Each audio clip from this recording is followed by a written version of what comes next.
are much longer than Walter Davis's arms. That having been said, yeah, it looks like Walter Davis is either a 6'7" or a 6'8" with T-Rex arms, as opposed to a 6'6". And I mean, while wingspan is important, the taller you are, the bigger your wingspan is by default. So you can think of Walter Davis as more of a 6'7" than a 6'6" card. That's first and foremost. So, oh man, I should have brought in Brandon Roy.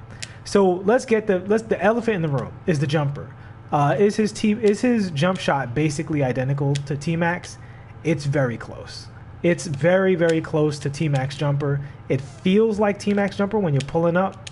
And yeah, it's very, very, even though I've hit like 1900 white since I started talking. But I tell you guys, when you shoot with this card, it's just like, whoa, what a dream it is to just pull up and shoot with this card. He is like that elite shooter in this video game. So that alone, and the fact that, you know, he shoots off the move very well, that alone makes this card a card you should definitely be interested in, because he might legitimately shoot better than the card you're playing with now if that card's name is not T-Mac, right? So that's number one. And you guys have noticed I've been shooting off the peak this whole time, for the most part. But he can also shoot off the hezi fantastically. I think his peak might be a little faster than his hezi. They're both very quick, so, you know, dealer's choice on that one. But yeah, his shooting, S-class shooter. That just needs to be said. He's an S-tier shooter. All right, so let's look at his badging and see what he's looking like on that end. So let's go to defense first. He's got Hall of Fame clamps and Intimidator. Already, I could just end the video, guys. Like, that's amazing. It's amazing that a card that shoots this well has Hall of Fame clamps and Intimidator. Literally, if everything else about the card wasn't that great, this would automatically make him better than like basically every 3-and-D Kong at this position. All your Klay Thompsons, you know, all your Brant Barrys and stuff like that, you know, a lot of those cards. This card I would choose over those cards based simply off of his defensive badges and how great of a shooter he is. And when I say a card's a great shooter, I don't just mean that they have a great release. I mean also that they shoot quickly, that they shoot off the peak, and that they can shoot off of the hezi. That 3-tier level of shooting is just a lot to have. And you see here, he has pogo stick, chase down, tireless defender, and pickpocket and interceptor. So, you know, pick dodgers Hall of Fame. Like, he is goated defensively. Then we look at the playmaking. Hall of Fame ankle breaker. Guys, you know how much I love this badge because I'm a dribbler who likes to pat the rock. So he's got that Hall of Fame ankle breaker, so you can get those stun animations, tight handles, more stun animations. Hall of Fame quick first step. Hall of Fame space creator. Guys, this card is a monster. And he has the nerve to have Dimer and floor general, so you can run him as your point in triple threat online and not have to worry about missing out on those cards. He'll probably get you to speed boost with those centers without even having a shoe. Oof. So now here we go. He only has gold range extender. Only. Poor thing. Poor baby. He only has a gold range extender and gold deadeye. He's got the Hall of Fame quick draw. And Hall of Fame difficult shots, Hall of Fame catch and shoot, Hall of Fame green machine, and Hall of Fame hot zone hunter. And the guy is just out of his mind. It's crazy how good this card is. Then acrobat, consistent contact, giant slayer, slithery, all Hall of Fame. The only gold finishing badge he has is Showtime, which is all but worthless. So I'm going to do something I normally don't do. I'm going to go straight to his finishing first, so you guys can see, because I just wanted to let you know this guy has some of the better dunk packages in the game. Now, that wasn't one of them. But if you go strong hand dunks, he is shot out of a cannon. Shot out of a cannon. Look at left hand. Again, big, crazy step. You see those long legs. And that's where the card being taller really comes in, because you see that like 1-2 that he did with those long steps. So we're going to talk a little bit about dunking right quick. So his dunk radius, you see that? He started dunking almost as I hit the three-point line. And with those long legs, which I do believe he's at least 6'7", look at that. If you can see his speed up, as I'm getting to the three-point line, I'm pretty much initiating his dunk animation. So if you're on a fast break, you get boom. You hit right there, this guy's already in a dunk animation. His dunk radius is at the max limit. So those are several areas that this card is absolutely elite.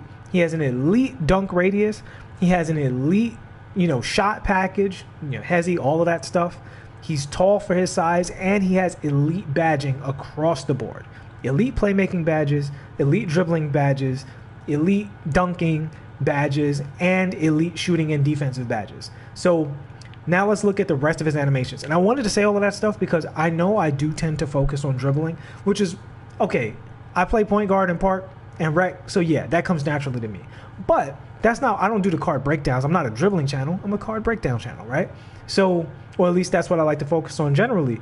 So if I think a card's really good, even though they don't have the best dribbles in the world, these are the reasons that I think a card could be really good even they don't have the best dribbles in the world. Because they just generally have that movement. If Andrew Wiggins, who has terrible dribbles, had all of those other things in his favor, I would like the card more. But he just doesn't generally move well enough for me to support the card. Support the card in terms of saying it's good. He's fine for a cone. But he's exactly the kind of card that I think Walter Davis is way better than. All right, so moving on. Let's look at his behind the back. Just trying to see if I can continue that. I'm pressing it a little bit fast. I don't normally chain behind the back moves. Yeah, it's kind of difficult to chain his behind the back. I didn't have trouble trying it with T-Mac, so I don't know if he has the same one. I don't remember what it looked like because we don't run that behind the back in park. But it is a good behind the back in the sense that his double behind the back is fantastic. So that's a great way to stop and pop on a fast break. And I think it's actually an underutilized move. Once in a while, I'll be watching high-level Pro-Am or 2K League, and I'll see somebody bust that out, and I always think, why don't we do that move more? So strong. All right, so that's his behind the back. Let's look at his between the legs. So nothing to write home about with the between the legs. He does that dribble before going between the legs. And he also goes way to the side. So the good thing about that is it's great for setting up a three-point shot. Not great for speeding up when you're going up court. Let's look at his in and out. Good in and out. And yeah, his hesitation, he's one of the few characters that has a bad hesitation left stick crossover. I'll let you guys look at it again. Oh, no, never mind. I'll take it back. He just gave me a weird animation because he was in the paint. I apologize, Walter Davis. Oh, no, when he has the ball in his right hand, he does that weird one. But when he has, I haven't seen that before. Usually it looks the same going both ways. Yeah, it looks better left to right than right to left. That's strange. All right, and we'll look at another one. Okay, so there we go. So that saves him a little bit. His hesitation right stick crossover is really strong. So if you hesi and then crossover with the right stick, you get a really, really nice crossover out of him. So between that, his in and out and his behind the back, he's solid going full court. Not the best by any stretch. Let's look at his behind the back with some direction added to it. Yeah, I mean, his behind the back is just nothing to write home about. His between the legs, again, nothing to write home about. He's useful going full court. He has some tricks, but he's not elite in that regard. All right, so let's see his... Okay, so his step back, he's got that garbage step back, the same one that KD has. And it doesn't create any space, so I would just generally stay away from it. I don't use that step back. If you guys find a use for it, have at it, have fun. But for me personally, I find that step back to just be a heinous crime against animations everywhere. So if you're going to step back with this card, I would recommend stepping back with the shooter's step back, holding right stick or tapping square in a direction, and you can launch out of that and get much more mileage out of that than you will out of the regular step back because it's just not good enough. But Walter Davis does have the Pro Hezi. Pro 3 Hezi. Everybody's is a Pro Hezi, but it's a Pro 3 Hezi. So he does have one of the elite dribble moves necessary to be like a really good card. So he's a step back away from me starting this card and not caring what else comes out. Like literally, he can do the behind the back teleport. If he simply had a better step back, I would be like banging on a pot, just get this card, screw all the other cards. Because he's so good at everything else. Like literally just that step back and Hall of Fame range extender, and he would be pretty much as good as it gets offensively. As it is, I still think he's a high-level card offensively. He's just missing a couple of little tiny things to be absolutely at the top tier, but I do think he is, a probably top 5 offensive 2 guard in the game. I would say he's probably top 5. That's my personal judgment on it. I'm not going to write that in stone. Everybody has their own, stuff. But I've been saying for a while that I think Brandon Roy is still more than serviceable. I think this guy has officially come in and outclassed Brandon Roy. It's just the dunk packages is just too much better. The shot is equally as good, if not better. You know, the size, the speed, everything. I mean, I know Brandon Roy's fast, but this card just moves really, really well. Maybe, I don't know if it's the dunk packages or what, but yeah, this card pretty much has it all. I would personally play him over Galaxy Open Brandon Roy.